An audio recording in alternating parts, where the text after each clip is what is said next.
सिद्धाणं नमो वायरियाणं नमो उपध्यायाणं नमो लोये सव्वसानम् नत्वा जिनेन्द्रं प्रसदोषं सर्वज्ञदेवं तदर्शकं च ईजेन सिद्धांत प्रवेशिकेयम् वीरचते स्वल्पधियां हिताय। हम गोपाल दास जी बरैया कृत जैन सिद्धांत प्रवेशिका पढ़ रहे हैं। उसमें हमने मंगलाचरण का अर्थ देखा था। ये मंगलाचरण किसने किया हुआ है? गोपाल दास जी बरैया ने किया हुआ है। तो यहाँ पे क्या कहना चाहते हैं? नत्वा जिनेन्द्रम, नत्वा माने नमस्कार करके। किसको नमस्कार किया? जिनेन्द्र को। इंद्र भगवान। कौन है जिनेन्द्र? तो उनकी स्पेशलिटी से हम उनको पूजनीय मानते हैं। तो वो क्या स्पेशलिटी है? गत सर्व दोषा, जिन्होंने सब दोषों का क्या किया है? नाश किया हुआ है।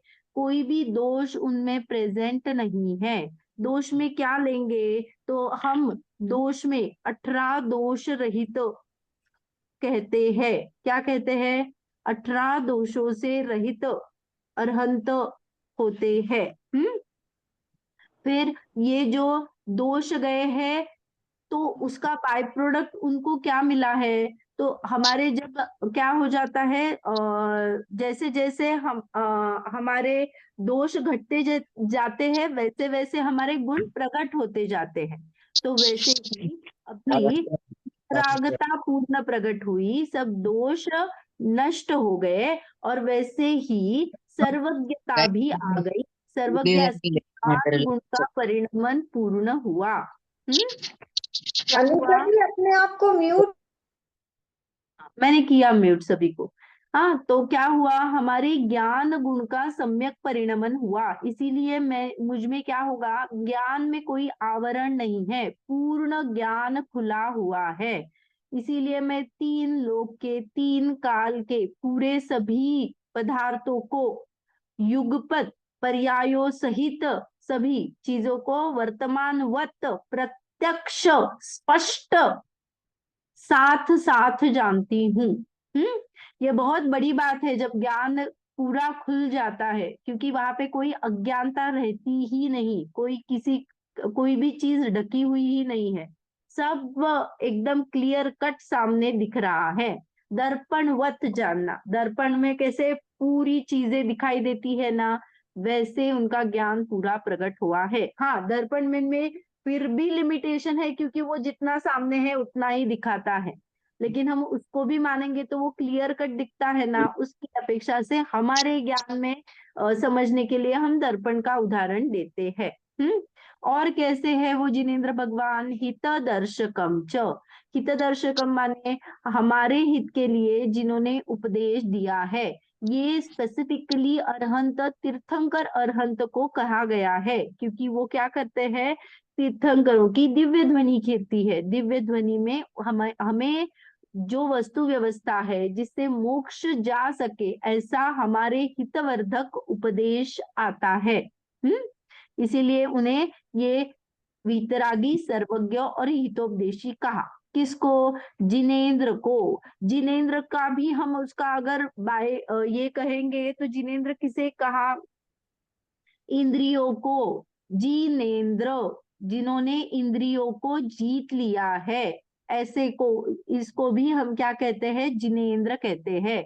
क्योंकि हम शरीर के साथ में अभी संयोगित है, तो हमें क्या करते हैं? हम इंद्रियों के अधीन जाते हैं और चीजें करते हैं। लेकिन उन्होंने क्या किया है? वो इंद्रियों के अधीन नहीं गए हैं और अपने स्वरूप को जान लिया है। और ये इंद्रिया शरीर पुद्गल रूप है, ऐसा जान के उसको पर रूप जाना है, तो वो इंद्रिय के अधीन नहीं गए हैं, इसीलिए उनको जीत लिया बोला।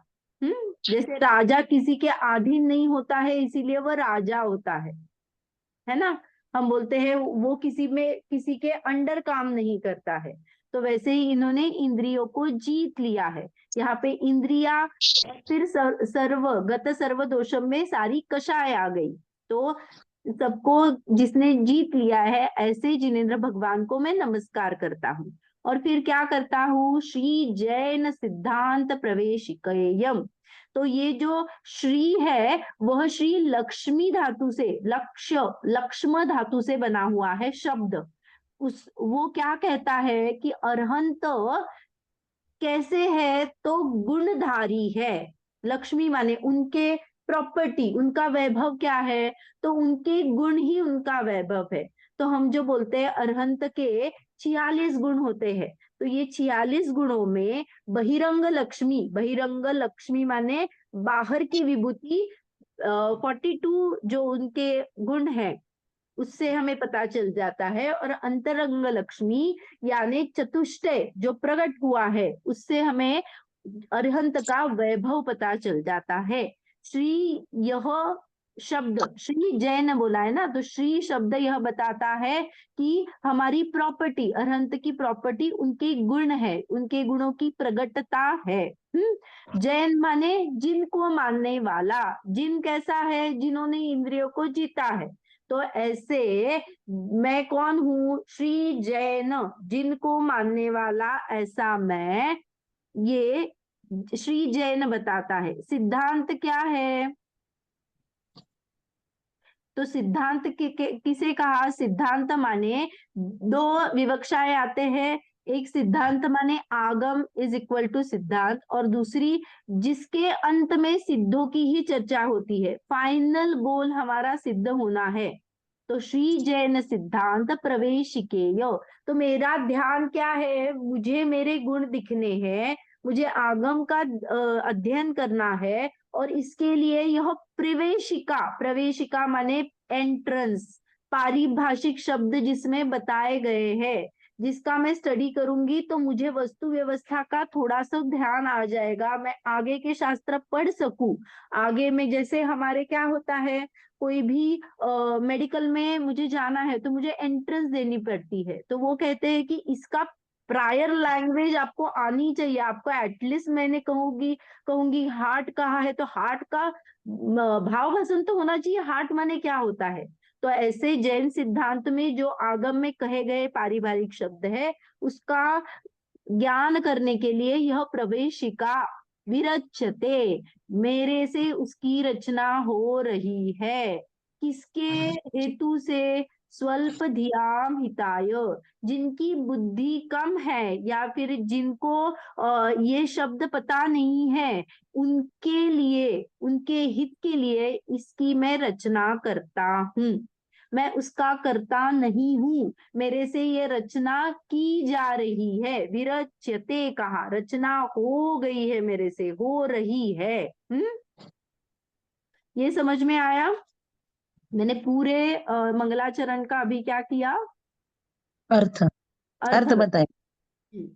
अभी पहला पहला जो प्रश्न है वो है पुरानी लघु जैन सिद्धांत में, विश्व किसे कहते हैं, 6 द्रव्य के समूह को विश्व कहते हैं। तो यहाँ पे जो विश्व में 6 द्रव्य है, उसको ही समूह रूप से कहा है विश्व, और कुछ भी नहीं है। ये 6 द्रव्यों से ही विश्व बना है, इसके अलावा वहां पे और कोई चीजें नहीं है। तो जो विश्व किसे कहते हैं उसमें 6 द्रव्य आए, तो द्रव्य किसे कहते हैं ये प्रश्न उठा। फिर द्रव्य किसे कहते हैं, तो गुणों के समूह को द्रव्य समूह को कहते द्रव्य कहते हैं। हैं। अनंत गुण मिलके जो समूहित हुए हैं उसे द्रव्य कहा है।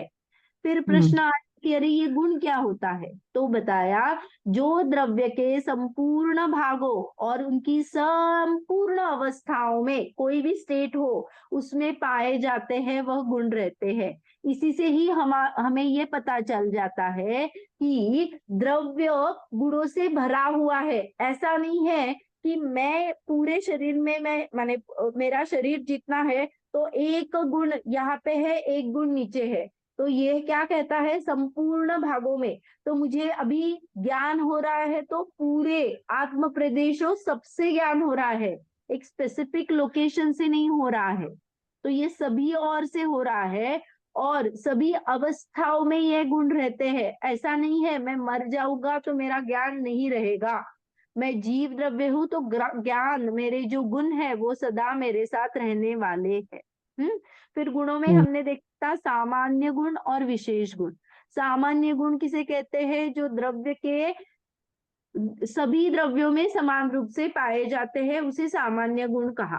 तो वो, और विशेष गुण किसे कहा? कि जो स्पेसिफिक उतने ही द्रव्य में पाए जाते हैं, जो सब में नहीं पाए जाते, अपने अपने द्रव्य में पाए जाते हैं। फॉर एग्जाम्पल स्पर्श गुण, अगर स्पर्श गुण में देखूंगी तो 6 द्रव्य में लगाऊंगी तो सिर्फ पुद्गल में पाया जाता है, इसीलिए वह क्या हो गया? विशेष गुण हो गया, क्योंकि बाकी के द्रव्य में नहीं पाया जाता। अगर मैं अस्तित्व गुण लूंगी तो अरे 6 द्रव्यों में ही अस्तित्व गुण है, तो इसे सामान्य गुण कहेंगे, क्योंकि 6 द्रव्यों में वो है। हाँ, तो सामान्य गुण कितने हैं? तो सामान्य गुण अनंत होते हैं, लेकिन मुख्यतः से हमें समझने के लिए यहाँ पे 6 मुख्य गुण बताए हैं: अस्तित्व, वस्तुत्व, द्रव्यत्व, प्रमेयत्व और अगुरु लघुत्व और प्रदेशत्व। अस्तित्व गुण किसे कहा? जिस शक्ति के कारण द्रव्य का कभी भी नाश नहीं होता, अस्तित्व गुण कहा। तो अस्तित्व गुण जानने से बहुत निश्चिंतता आनी चाहिए, अरे मेरा कभी नाश नहीं होने वाला। ये जन्म मरण का जो भी चक्कर है वो सिर्फ पर्यायों का है। मैं त्रिकाली हूँ, ये हमें अंदर से खुशी महसूस होनी चाहिए, अरे मैं त्रिकाली हूँ, मेरा नाश नहीं होने वाला है कभी भी। एक निश्चिंतता आती है अस्तित्व गुण जानने से। फिर वस्तुत्व गुण, वस्तुत्व गुण किसे कहा? जिस शक्ति के कारण द्रव्य में अर्थ क्रिया होती रहती है, जिसे हमने क्या कहा था? अर्थ क्रिया को समझने के लिए क्या कहा था, याद है किसी को? क्योंकि ये वर्ड थोड़ा हेवी है, अर्थ क्रिया।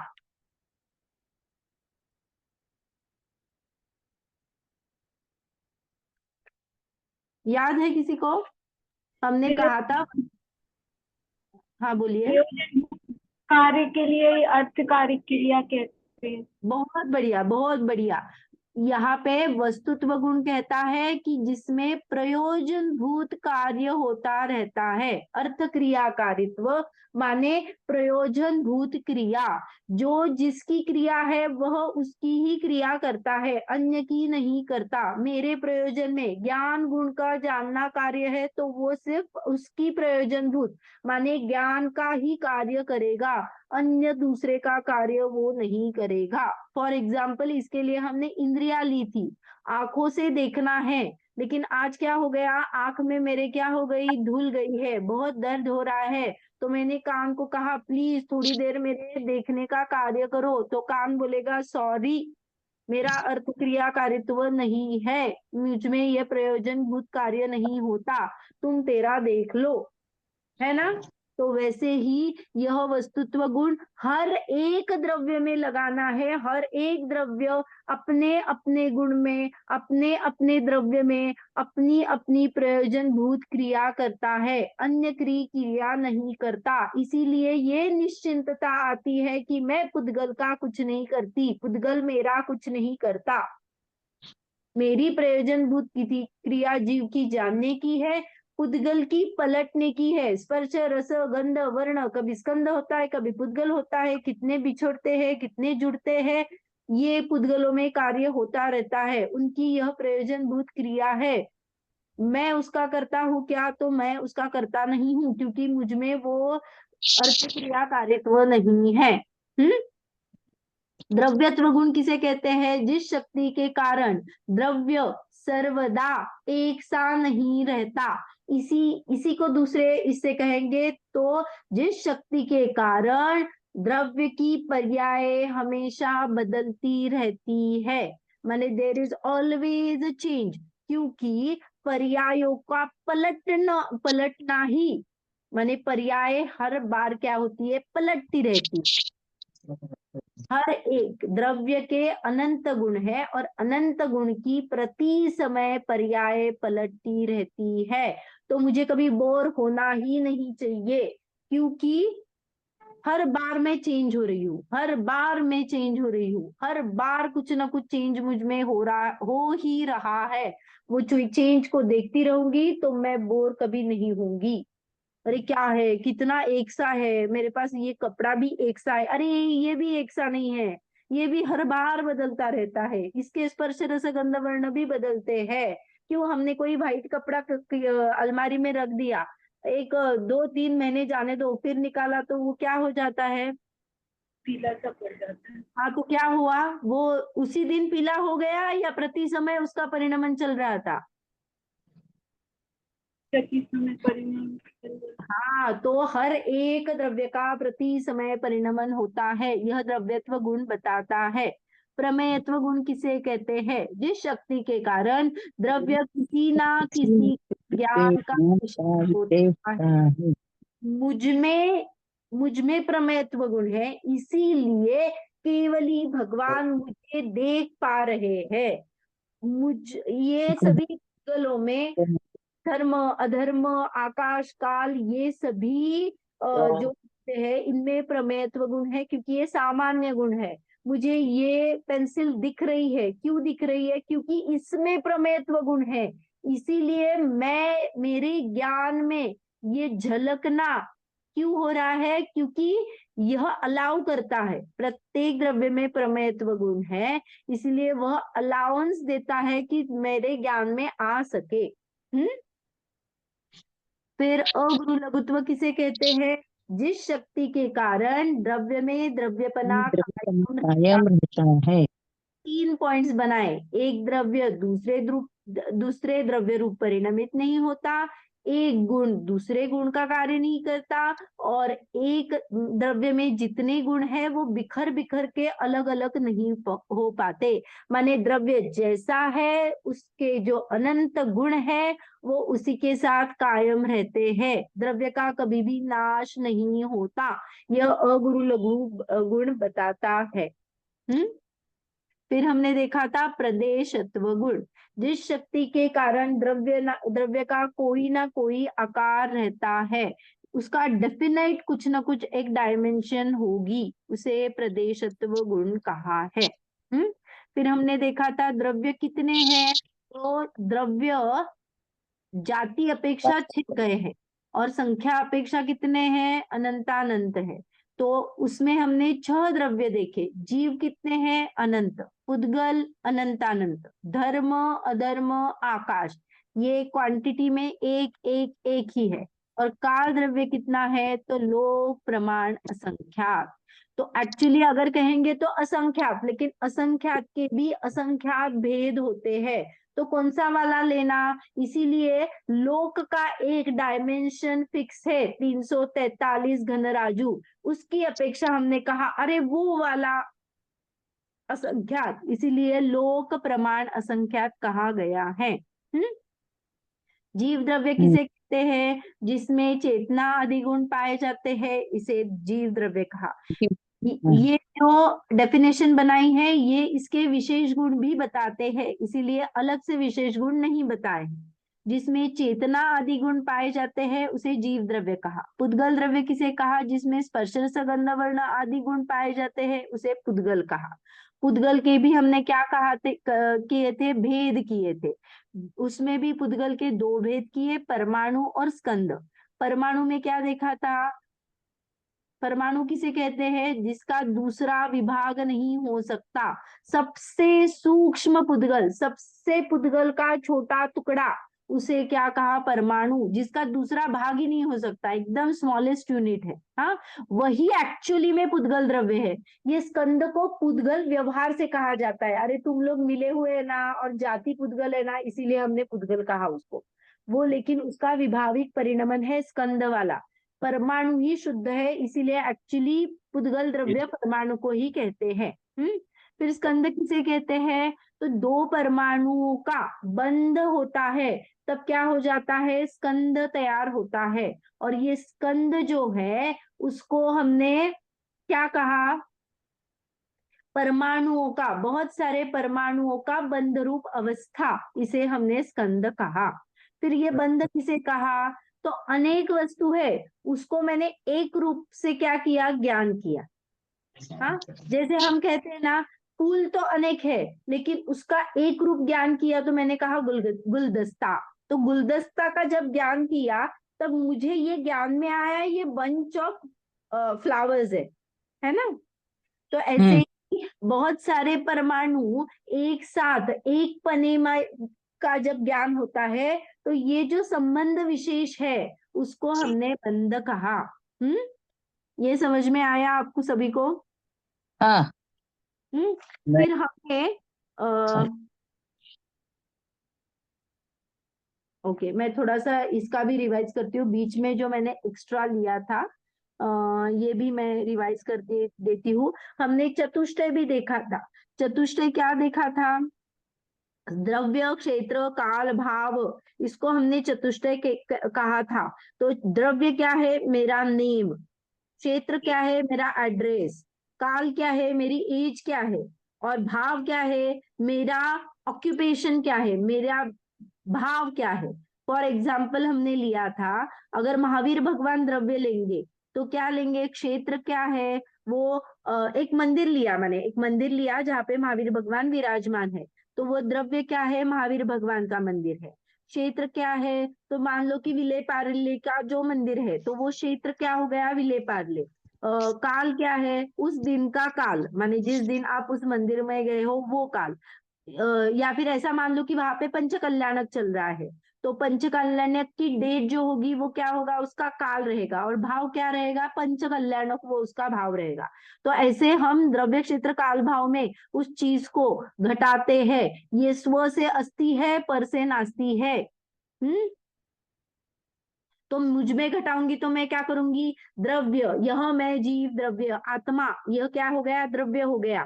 क्षेत्र क्या है? मेरा असंख्यात प्रदेशी हूं मैं, यह मेरा क्षेत्र आ गया। काल क्या हो गया? अनादि अनंत मेरी मर्यादा है, तो ये काल हो गया। और भाव क्या हो गया? तो ज्ञानानंद स्वभावी यह मैं हूं, यह मेरा भाव हो गया। तो ये जो स्व चतुष्टय और पर चतुष्टय हम जब कहते हैं तो पुद्गल, पुद्गल का क्या है? तो पुद्गल यह पुद्गल द्रव्य हो गया। उसके प्रदेश कितने हैं? तो ये प्रदेश असंख्यात है मान लो, तो ये असंख्यात प्रदेश ही है। तो इसका काल क्या है? तो इसका काल भी क्या है? ऐसे मानोगे तो अनादिनंत। और अगर इस पर्याय का काल मानोगे तो ये पेंसिल जब बनी है और जब तक इसकी पर्याय आगे तक नहीं बदलने वाली हो, माने इसका नाश नहीं होगा। मानो ये टूट गई या फिर मैंने इसको पूरा पिघला दिया, ऐसे वाले इसका ले लो, या फिर अनादि अनंत वाला ले लो। या फिर भाव क्या है इसका? स्पर्श रस गंध वर्ण, ये क्या है? इसका भाव है। हाँ, तो ऐसे हम स्व चतुष्टय और पर चतुष्टय में लगा सकते हैं। आप पर्याय की अपेक्षा ले लो या त्रिकाली अपेक्षा ले लो। तो अगर मैं ये पेंसिल कहूंगी तो पर्याय की अपेक्षा रहेगी, और अगर मैं इसको पुद्गल कहूंगी तो ये त्रिकाल अपेक्षा लगेगी। ये हमारे देखने का नजरिया है। फिर हमने और एक देखा था, द्रव्य क्षेत्र काल भाव में कौन बड़ा है और कौन नहीं। तो हम उसमें क्या कहा था? द्रव्य क्या है? सबसे बड़ा है, क्योंकि गुण और पर्यायों को मिलके ही द्रव्य बनता है। तो अंश हो गए गुण और पर्याय, और अंशी क्या हो गया? द्रव्य हो गया, मुख्य हो गया। और एक बात, और दूसरा एंगल से देखेंगे कि बड़ा कौन है। तो द्रव्य बड़ा हमने कहा। अगर मैं कहूंगी क्षेत्र अपेक्षा से अगर कौन बड़ा है, तो द्रव्य और गुण दोनों बड़े हैं, क्योंकि सॉरी, द्रव्य गुण पर्याय तीनों एक साथ क्षेत्र अपेक्षा से बड़े हैं। क्योंकि क्या होता है, उसी क्षेत्र में वो रहते हैं, कहीं पे भी चेंज नहीं है। द्रव्य बड़ा है, उसके गुण उसके अंदर छोटे से भाग में है, ऐसा नहीं है। जितना द्रव्य है उतने गुण है, उतनी पर्याय है। तो इस अपेक्षा क्षेत्र अपेक्षा क्या हो गया? ये तीनों आ गए। काल अपेक्षा भी तीनों ही आ गए। भाव अपेक्षा अगर लेंगे तो क्या होगा? गुण है, क्योंकि वह सहभावी है। और पर्याय क्रम भावी होती है, पलटती रहती है। हाँ, तो ये आ जाएगा। ये समझ में आया? तो क्षेत्र की अपेक्षा से हमने क्या किया था? सभी को समान कहा था।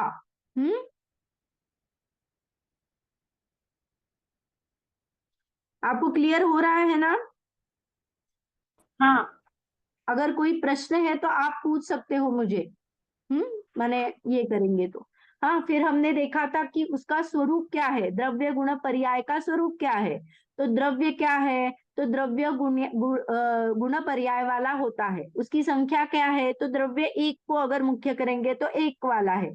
उसका प्रयोजन क्या है, तो अन्य द्रव्य से वो पृथकता करता है, बताता है कि मैं अन्य से डिफरेंट हूँ। मुझे आश्रयभूत क्या है, माने मुझे बहुत सारे द्रव्य रखे हैं और उसमें से मुझे चूज करना है, तो यह द्रव्य मेरा बताता है कि ये कौन सा द्रव्य है। फिर गुण, गुण को क्या कहेंगे, जो सभी द्रव्यों के सभी भागों में सभी अवस्था में पाए जाते हैं। गुण कितने होते हैं, अनंत होते हैं। और गुण क्या कहते हैं, द्रव्य का वैभव बताते हैं। पर्याय क्या है, गुणों का परिणमन है। अनंत अनंत निरंतर पर्याय का चेंज होता रहता है। और क्या है, द्रव्य गुण का परिचय कौन कराती है, पर्याय कहती है। मैंने इस पेंसिल को देखा, जब पेंसिल को देखा तो ये पेंसिल के रंग मुझे उसके गुण की तरफ ले गए, तो दिखती तो पर्याय है, लेकिन फिर उसके गुण और द्रव्य का मुझे पर्याय ही परिचय कराती है। और इन सब में अभेद दृष्टि से अगर देखेंगे तो प्रदेश मौजूद है। तो अगर हम देखते हैं तो प्रदेश, असंख्यात प्रदेश द्रव्य में भी है, गुण में भी है और पर्याय में ही भी है। तो प्रदेशों से हमें उसका बाइफर्केशन नहीं करना आता। प्रदेश जितने द्रव्य गुण पर्याय में प्रदेश भेद होता है क्या, तो नहीं होता। फिर हमने अविनाभाव संबंध देखा था। हाँ, द्रव्य में गुणों का कैसा है, तादात्म्य संबंध है। तादात्म्य संबंध कौन सा वाला है, नित्य तादात्म्य, कभी उससे जुदा नहीं होने वाले, उसके साथ रहने वाले हैं। और पर्याय कैसी है, अनित्य तादात्म्य संबंध से उसके साथ रही है। वो क्या होने वाली है, क्रमशः बदलने वाली है, तो वह अनित्यता है। और गुणों में कैसी है, नित्यता है। फिर हमने क्या देखा था,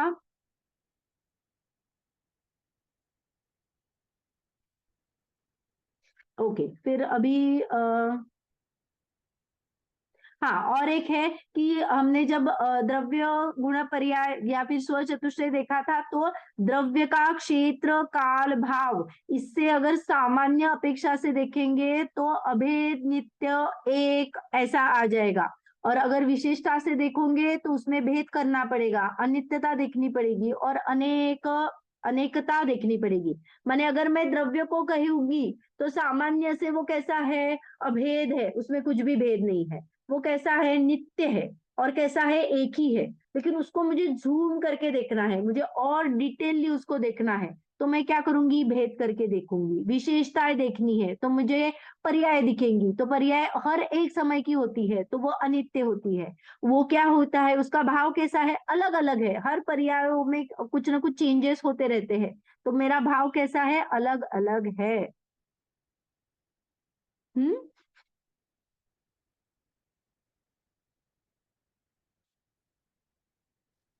फिर हमने क्या देखा था उसके बाद में, ये सामान्य की बात की थी, सामान्य स्कंद, हाँ अभी आ गए।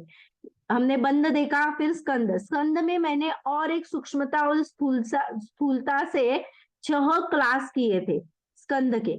स्थूल स्थूल में पाषाण आता है, जो 2 टुकड़े करने पर भी जुड़ता नहीं है, ऐसा वाला स्कंद जो है वो स्थूल स्थूल में आता है। स्थूल में क्या आता है, पानी आदि द्रव पदार्थ, जिसमें क्या होता है, मैंने पानी को 2 ग्लास में अलग किया और फिर से मिला लिया तो वो मिलजुल जाते, तो इसको स्थूल कहा। फिर स्थूल सूक्ष्म, इसमें क्या हुआ, इसमें आंखों से जो दिखते हैं लेकिन अन्य इंद्रियों से नहीं दिखते हैं ऐसे पदार्थ लेंगे, जैसे प्रकाश हो, अंधेरा हो, जो आंखों से नजर आता है, अन्य इंद्रियों का विषय नहीं बनता है। फिर सूक्ष्म स्थूल लिया, सूक्ष्म स्थूल में क्या लिया, कर्ण इंद्रिय आदि का विषय आ जाता है, जो ध्वनि है, आवाज है, वो हमने सूक्ष्म स्थूल में लिया। सूक्ष्म में क्या लिया, कार्मान वर्गणा, जो हमारे इंद्रियों का विषय ही नहीं बनती है। और सूक्ष्म सूक्ष्म में क्या है, और भी जो जो 2 अणु का ही स्कंद होता है, 4 अणु का स्कंद हुआ, 3 अणु का स्कंद हुआ, जो कि बहुत माइन्यूट माइन्यूट छोटी छोटी वर्गणा बनी या फिर स्कंद बने छोटे, उसका विषय सूक्ष्म सूक्ष्म में आता है। ये हमने देखा था। और यहाँ पे जो आया है अपने सिलेबस में वो है स्कंद के कितने भेद होते हैं, तो यहाँ पे वर्गणाओं की अपेक्षा से स्कंद के 23 भेद कहे।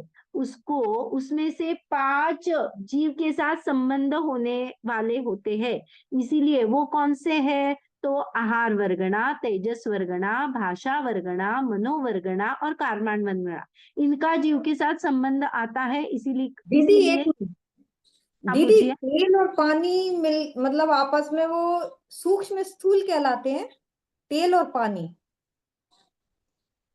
जो नहीं मिक्स। नहीं, पानी का बोला वो स्थूल स्कंद है। अच्छा स्थूल स्कंद पानी का जो टुकड़े होने के बाद फिर से मिलजुल जाता है, हमें पता नहीं चलता है मैंने कहाँ टुकड़ा किया था, एक में अच्छा खो जाते हैं ना पानी, वैसा वो स्थूल है। और आप जो अन्य बोल रहे थे, वो स्थूल सूक्ष्म जो है वो आंखों का इंद्रिय का विषय हो जाता है, जैसे प्रकाश हो, अंधेरा हो, ऐसा।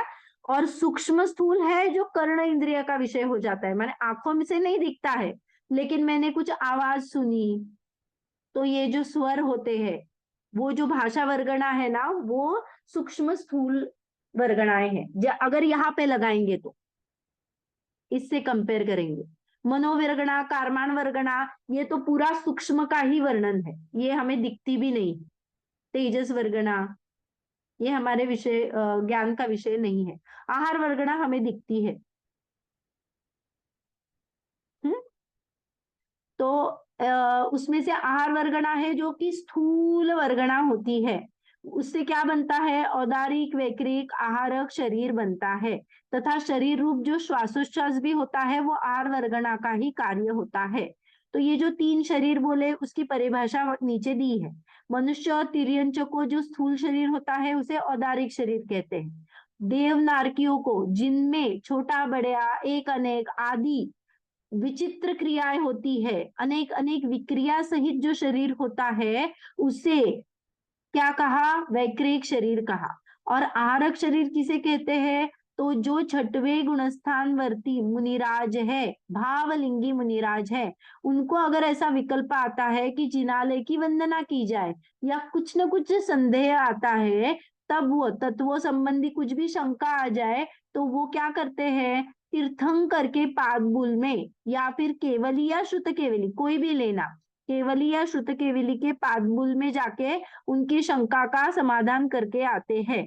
तो ये कैसे होता है, तो शरीर एक जगह पे ही रहता है, हमने समुद्घात में देखा था, आहारक समुद्घात। तो ये आहारक शरीर कैसे बना, मुझे शंका हुई, तो अंतर्मूर्त में उनके मस्तक से एक हाथ स्वच्छ सफेद का सप्त धातु रहित पुरुषाकार पुतला निकलता है, और वो क्या होता है, वो आत्म प्रदेश उससे जुड़े हैं, शरीर नया बना है लेकिन आत्म प्रदेश जुड़े हैं, वो शरीर से बाहर जाते हैं, अंतर्मूर्त के पहले ही वो वापस आ जाता है, उसका काल ही अंतर्मूर्त है, उसके माने वहां पे जाके ही तुरंत वो वापस आ जाता है। वो ऐसा नहीं है कि मैं क्वेश्चन पूछूं फिर उसका समाधान हो जाएगा, ऐसा नहीं होता है, वो वहां पे जाके ही तुरंत उनका समाधान हो जाता है और वो अंतर्मूर्त में वापस आ जाता है। फिर ये हो गए 3 शरीर, औदारिक, वैक्रिक, आहारक, जो आहार वर्गणा से बने होते हैं, जो कि स्थूल वर्गणा है। हाँ, फिर उसके बाद में तेजस वर्गणा। तेजस वर्गणा से क्या होता है, तो पुद्गल स्कंद है जिसका शरीर रूप परिणमित होता है, और वो शरीर कौन सा बनता है, तेजस शरीर बनता है। तो तेजस शरीर की परिभाषा नीचे लिखी हुई है। औदारिक और वैक्रिक शरीर को कांति देने वाला शरीर है वो तेजस शरीर है, जो हमारे शरीर को कांति देता है। तो यह आहार तेजस शरीर जो है ना, वो यहाँ पे अनिस्सरण लेना। हमने तेजस शरीर के दो भेद किए थे, जिसमें एक तो शरीर को कांति देने का काम करता है, वही शरीर, उसे अनिस्सरण कहा। और जब हमने समुद्घात में देखा था, तेजस समुद्घात, जब क्या हो जाता है, ये आत्म प्रदेश शरीर से बाहर जाते हैं, तो वो वृद्धि के ही बल से जाते हैं। तब क्या हो जाता है, तेजस वृद्धि जिसको प्राप्त होती है, शुभ हो या अशुभ हो, उसमें भी हमने देखा था करुणावश आती है या बहुत तीव्र क्रोध, कुछ तो विनाश हो जाए ऐसे बुद्धि से आती है। तब वो शरीर से दाएं या बाएं, उसमें भी बाइफरकेशन ने हमने चार्ट बनाया था, वहां से आप पढ़ लेना चाहिए तो उससे क्या होता है, कुतला निकलता है और वो क्रिया करके आ जाता है। ये जो है वो निस्सरण तेजस शरीर है, वो भी क्या है, तेजस वर्गणा से बना होता है। तो वो वाला नहीं, ये जो तेजस शरीर है वो तेजस वर्गणा से बना होता है। कौन सा वाला, जो शरीर को कांति देने का काम करता है। हाँ, ये क्लियर हुआ?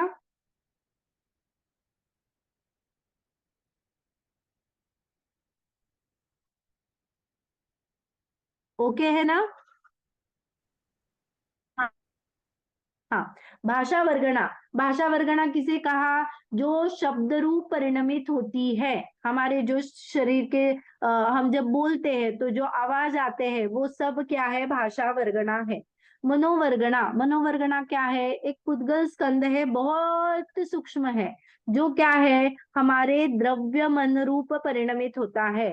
हमारे शरीर में हृदय स्थान पे 8 अष्टपंखुड़ी वाला के आकार का एक क्या होता है, कमल रूप द्रव्यमन की रचना होती है। वो दिखता नहीं है, इंद्रियों का विषय नहीं है, लेकिन उसे वो मनोवर्गणा से बना हुआ रहता है। और ये कारमान वर्गणा क्या है, तो जो कर्म रूप कारमान शरीर है, जिसमें हम क्या करते हैं, हमारा अकाउंट जमा करते हैं। कौन सा अकाउंट, 8 कर्मों का अकाउंट, जो हम प्रति समय भाव करते हैं और हमारी प्रॉपर्टी जमा करते हैं भावों की, जो भव भवांतर हमें क्या करनी है, फेस करनी है उसको, उसके साथ ही हमें जाना पड़ता है। ये पैसा हमारी जो प्रॉपर्टी है वो यही रहने वाली है, लेके क्या जाने वाले हैं, उसे प्रॉपर्टी कहा जाता है। तो हमारी प्रॉपर्टी कौन सा है, ये कारमान शरीर है, जिसमें कर्म रूप, जो हमारे भावों के कारण कर्म रूप संचित होते हैं। कारमान शरीर ज्ञानावरण आदि अष्टकर्मों का समूह है। फिर हमने देखा था कि तेजस और कारमान शरीर सभी संसारी जीवों को होते हैं, और मैक्सिमम शरीर किसको होते हैं, तो हमने देखा था, अगर छठवें गुणस्थान वर्ती मुनिराज है तो उनको क्या है, तो उनको तो पहले औदारिक शरीर तो है, हाँ, कारमान और तेजस भी है, और फिर उनको आहारक शरीर भी हो सकता है। तो इस अपेक्षा से मैक्सिमम 4 शरीर, 4 शरीर बोले थे।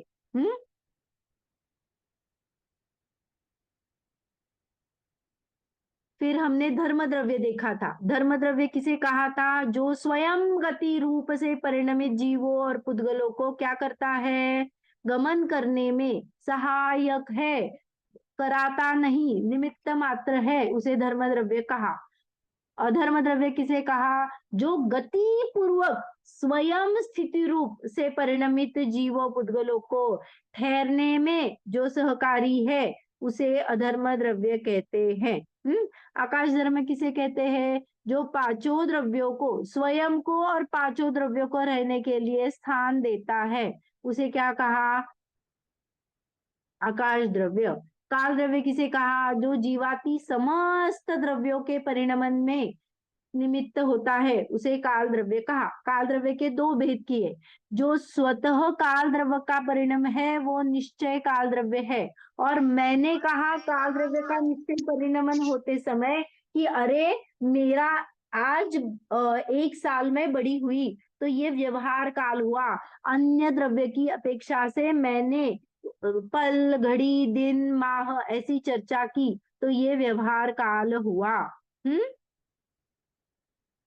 फिर हमने क्या देखा था, पर्याय देखी थी।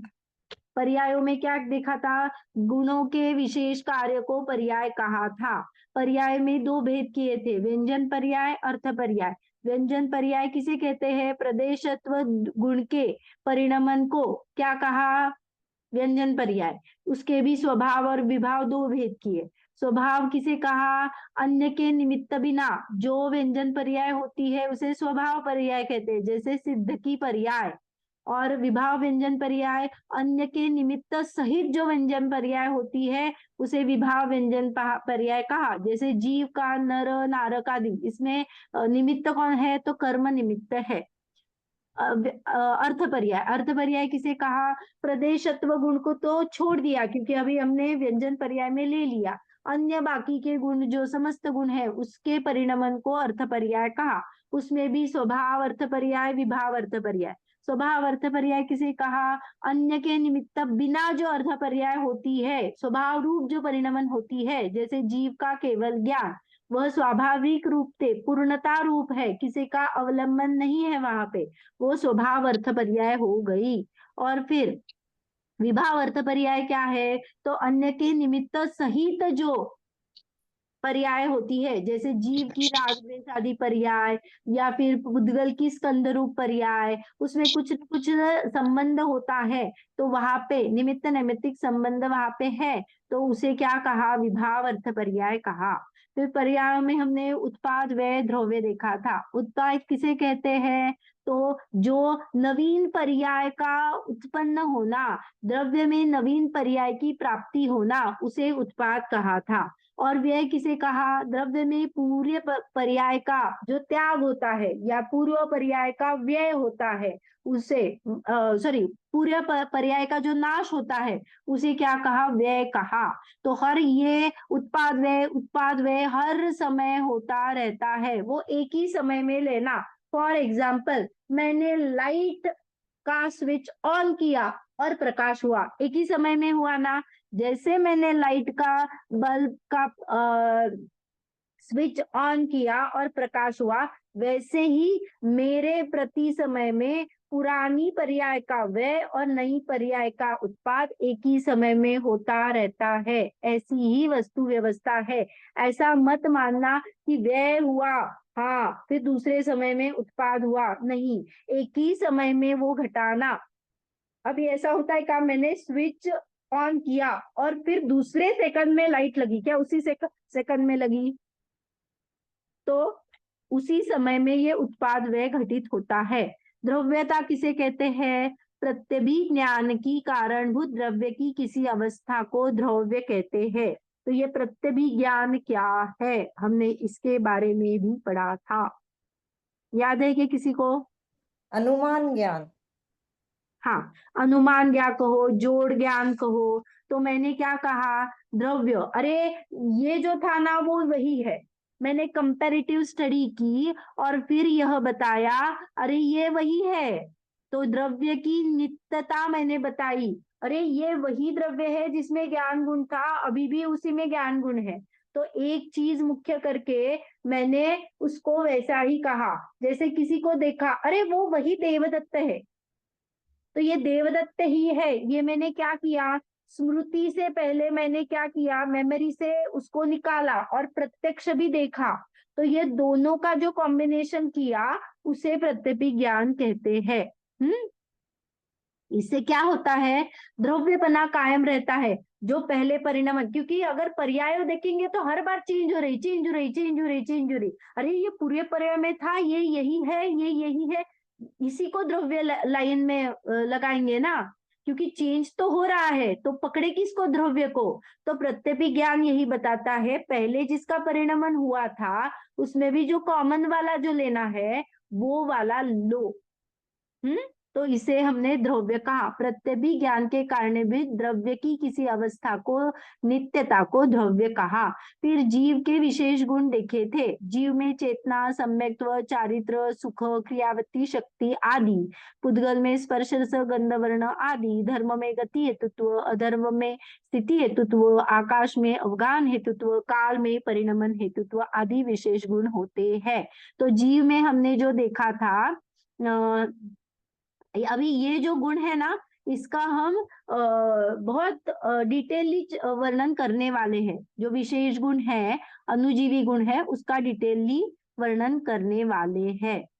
ये मैं स्वभाव विभाव में जो हमारा अभी रिसेंटली हुआ है इसके उसके डिटेल में बहुत नहीं जा रही हूँ, लेकिन आपको वो चार्ट से पता चल जाएगा, आप एक बार चार्ट देख लेना। लोक आलोक का भी वर्णन किया था। आकाश के कितने भेद हुए, तो आकाश एक अखंड होता है। आकाश कैसा है, सर्वव्यापी है। कौन सी भी ऐसी जगह नहीं है पूरे लोक में जहाँ पे आकाश नहीं है। आकाश सर्वव्यापी है। आकाश को समझने के लिए हमने जहाँ पे ये 5 द्रव्य पाए जाते हैं, आकाश में 5 द्रव्य पाए जाते हैं, तो उसका एक एरिया फिक्स है जहां पे सिर्फ 5 द्रव्य पाए जाते हैं।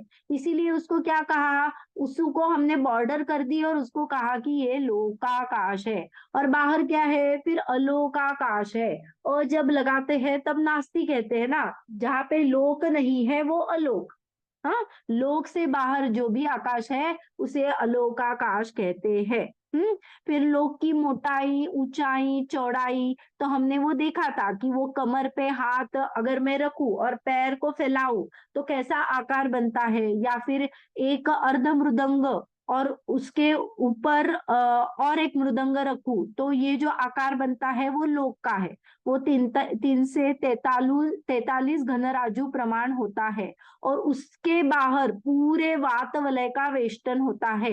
वो वातवलय से उसका आधार है जिससे वह वेष्टित रूप से माने जुड़ा रहा है, स्थित है, विद्यमान है।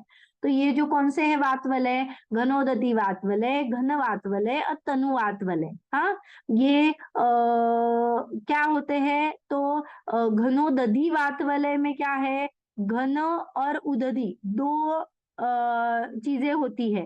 घन माने पानी और वायु का मिश्रण है। घन वातवलय में सिर्फ वायु है, और तनु वातवलय में वो भी विरल विरल वायु है।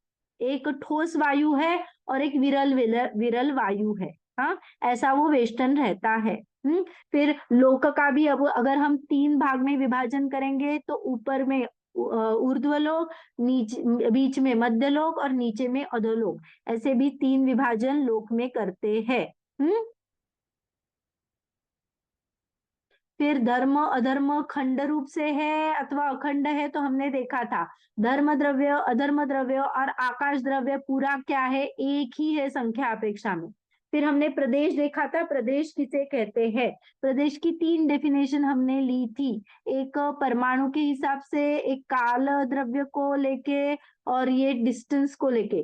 सबसे जो छोटा यूनिट होता है उसे क्या कहा था, प्रदेश कहा था। ये क्षेत्र अपेक्षा हो गई। अगर मैं मंद गति से एक प्रदेश से दूसरे प्रदेश जाऊं तो जो समय, एक समय का जो डिस्टेंस लगता है, तो वो एक समय का डिस्टेंस मंद गति से लगने में कितना ट्रैवल हुआ, वो भी क्या होता है, उसे भी प्रदेश कहते हैं। ये समझ में आया क्या, ये याद है किसी को? थोड़ा थोड़ा। थोड़ा थोड़ा।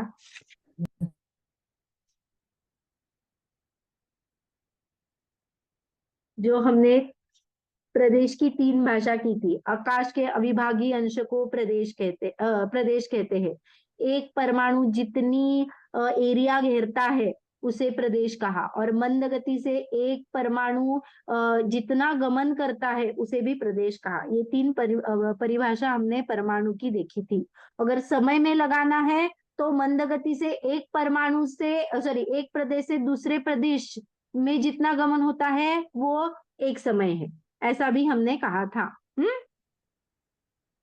फिर क्या लिया था, काल द्रव्य। काल द्रव्य किसे कहा था, लोक में जितने प्रदेश है वहां पे एक एक काल द्रव्य माने लोक प्रमाण असंख्यात उसकी क्वांटिटी हुई, और वो क्या है, एक एक प्रदेश पे स्थित है। तो एक एक प्रदेश पे एक एक कालाणु है। काल द्रव्य को ही कालाणु कहा क्योंकि एक प्रदेश ही है, अणुरूप है वो। हाँ, फिर पुद्गल द्रव्य कितने हैं, तो पुद्गल द्रव्य अनंत है और समस्त लोकाकाश में भरे हुए हैं। जीव द्रव्य कितने हैं, तो जीव द्रव्य अनंत है और समस्त लोकाकाश में भरे हुए हैं। जैसे पुद्गल भरा है वहां पे भी जीव द्रव्य भरा ही है। द्रव्य किस द्रव्य में कितने प्रदेश है? तो जीव द्रव्य, धर्म द्रव्य, अधर्म द्रव्य, ये क्या है? लोकाकाश, प्रमाण, असंख्यात प्रदेशी है। पुद्गल द्रव्य संख्यात, असंख्यात, अनंत प्रदेशी हो सकता है। एक प्रदेश को परमाणु कहते हैं। काल द्रव्य भी एक प्रदेशी होता है और आकाश अनंत प्रदेशी होता है। प्रत्येक जीव कितना बड़ा है? तो प्रत्येक जीव अपने प्रदेशों की अपेक्षा से लोकाकाश बराबर है। हाँ, सॉरी, जीव कितना बड़ा है? तो जीव अपने प्रदेशों की अपेक्षा से लोकाकाश बराबर है, जो हमने केवली समुद्घात के समय लोक पुराण में देखा था। तो वो एक्चुअली उतना बड़ा है, लेकिन उसमें संकोच विस्तार की शक्ति होती है, तो वो संकुचित हो जाते हैं प्रदेश, और हम छोटे शरीर में या फिर बड़े शरीर में आ सकते हैं। और हमारा मुक्त जीवों का शरीर कुछ क्या होता है? किंचित न्यून पुरुषाकार होता है। लोकाकाश में बराबर कौन सा जीव है? तो मोक्ष जाने वाला, जो केवली समुद्घात करने वाला जीव है, वो जीव लोकाकाश प्रमाण होता है। समुद्घात किसे कहा था? इसकी बहुत बड़ी चर्चा हमने की थी। मूल शरीर को छोड़े बिना जीव के प्रदेश शरीर से बाहर जब जाते हैं, उसे समुद्घात कहते हैं।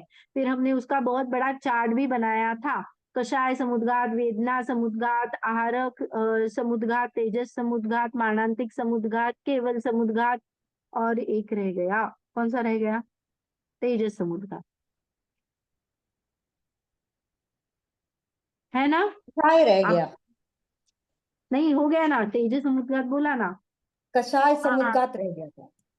कषाय समुद्घात रह गया था। गुड। हाँ, ओके, तो मैंने कौन कौन से समुद्घात बोले? आप एक बार फिर से ये करो।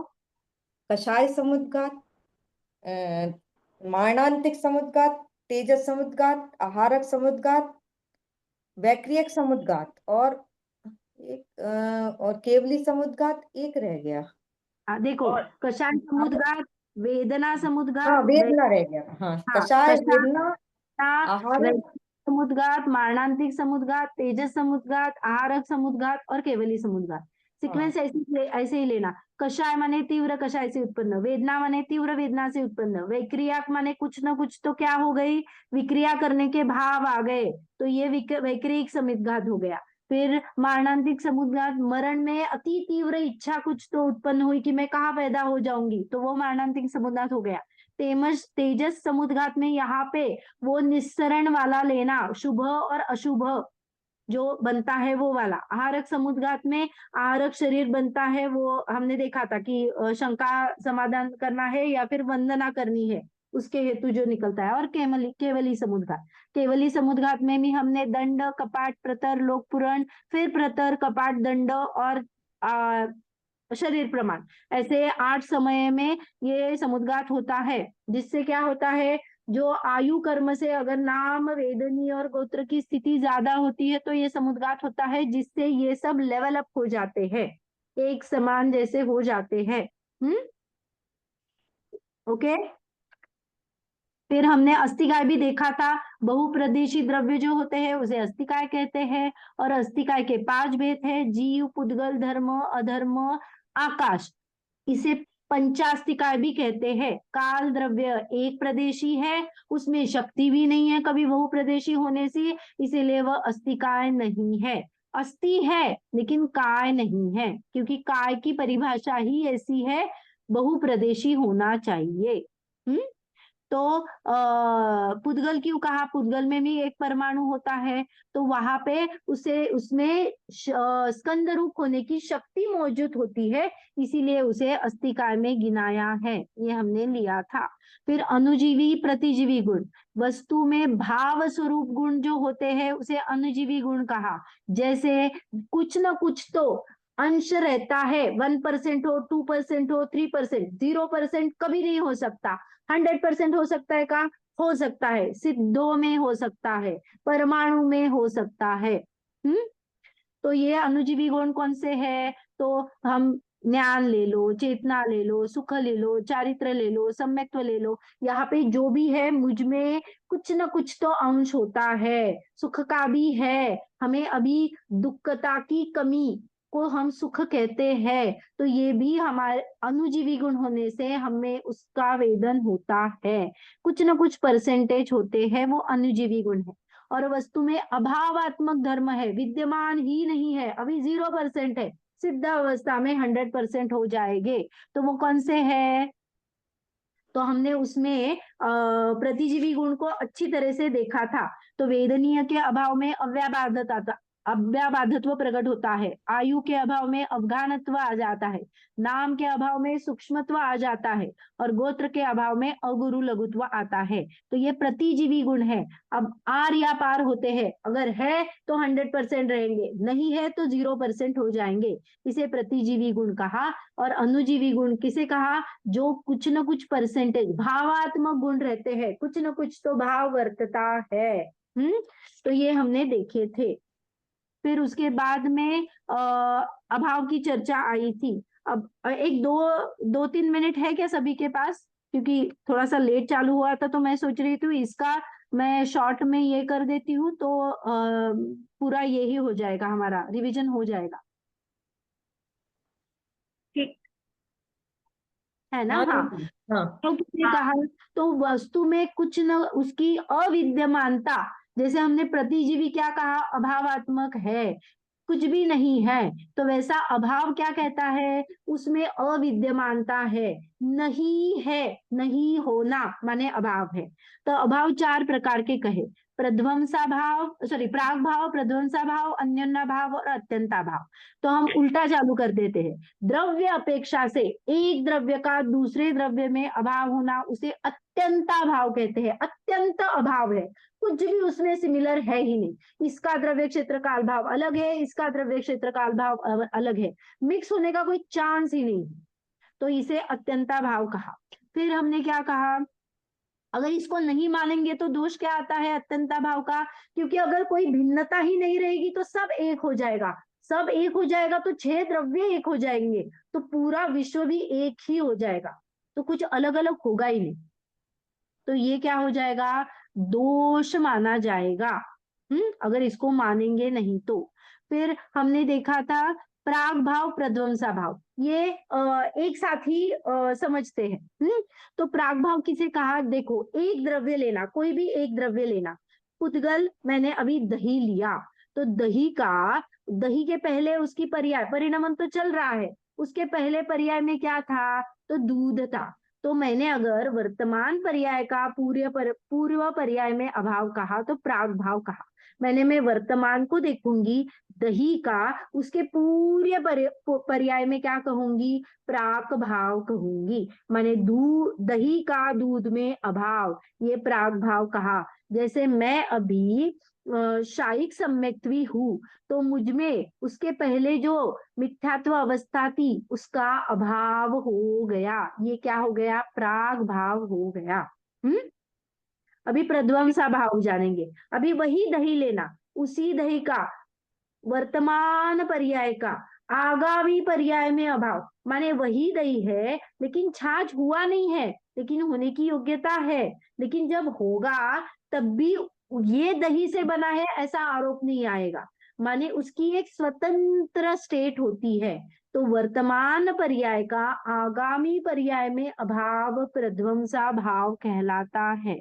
इसको नहीं मानेंगे तो क्या दोष आ जाएगा? तो अगर प्राभाव नहीं मानेंगे तो अनादि से ठहरेंगे, क्योंकि क्या होगा? चेंज ही नहीं होगा। उसका अभाव नहीं है तो सद्भाव है, सद्भाव है तो दही दही दही दही दही दही दही कायम है, तो चेंज ही नहीं हुआ, तो क्या मानेंगे? तो अनादि से दही ही था।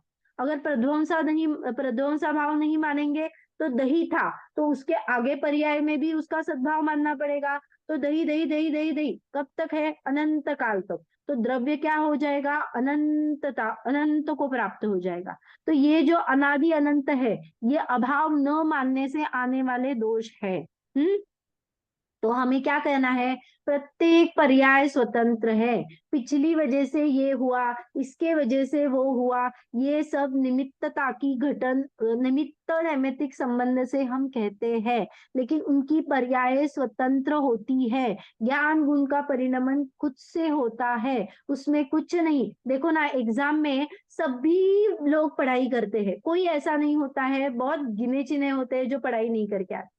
मान लो सबने पढ़ाई कर ली है, तो किसी को याद ज्यादा आता है, किसी का कम आता है। क्यों ऐसा होता है? क्योंकि ज्ञान पर्याय का सबका स्वतंत्र परिणमन हो रहा है। स्टडी तो वही की है, बुक भी वही है, सेम सिलेबस में है, सेम सभी ने पढ़ाई की है, क्योंकि फिर क्यों नहीं होता है?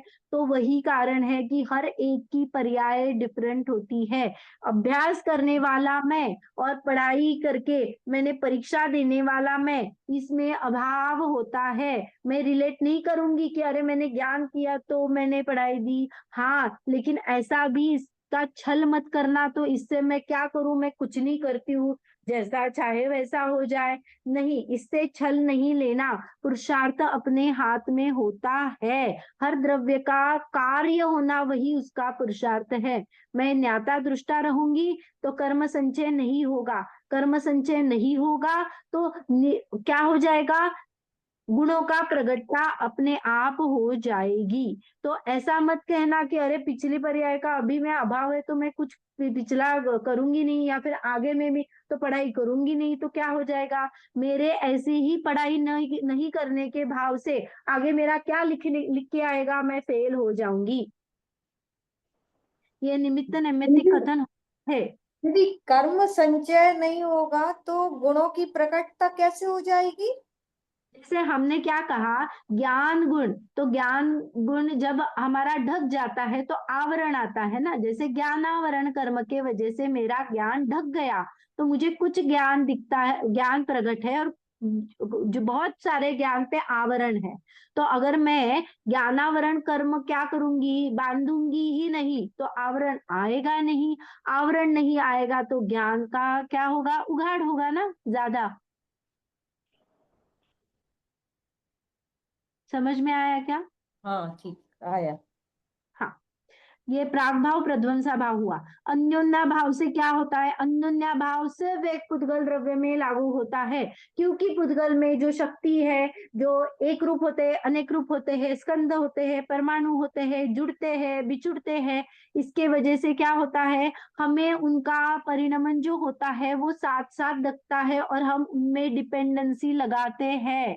मैंने चकले के ऊपर रोटी बेली, तो ये जो दो पुद्गलों में है तो हम संबंध बनाते हैं। मैंने दवाई ली और शरीर निरोगी हो गया, ये जो संबंध हम लगाते हैं, इसको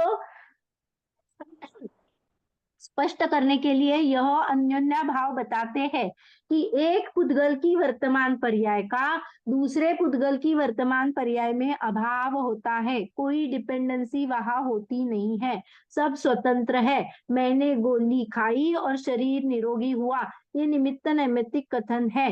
कभी भी ऐसा भी होता है, बहुत बार मैं गोली खाऊं और मेरा सिर दर्द कम ही नहीं हो रहा है यार, तो ये कम क्यों नहीं हो रहा है? तो होना चाहिए ना। अगर उनमें कारण कार्य रहस्य होता, मैंने कारण है तो कार्य होगा ही। अगर ऐसा होता तो क्या होना चाहिए? जब भी मैं गोली खाऊं तब तब मेरा शरीर, वो जो दर्द हो रहा है, जैसे सिर दर्द है, उसको क्या होना चाहिए? बंद होना चाहिए। लेकिन ऐसा नहीं होता है। इससे यह ख्याल हो जाता है कि अरे ये उनका उनका कार्य चल रहा है, हमने उनमें निमित्त नैमित्तिक संबंध बनाए हैं, और हमने उनमें निमित्त नैमित्तिक संबंधों को नहीं जान के उसको कारण रूप कह रहे हैं। अरे मैंने गोली खाई ना, इसीलिए सर दर्द कम हुआ। ये हमारा कथन पूरा क्या है? मिथ्या रूप है, अगर हम उसको नहीं समझेंगे यथार्थ तो ये जो हमारी भूले हैं वही सुधारने के लिए हम यहाँ पे इनका अध्ययन कर रहे हैं। तो अन्योन्या भाव ये पुद्गल के बारे में बताता है, और अत्यंता भाव हमें पुद्गलों से कैसे जुदा है ये बताता है, क्योंकि दो द्रव्यों का कथन है, जीव और पुद्गलों का। ओके।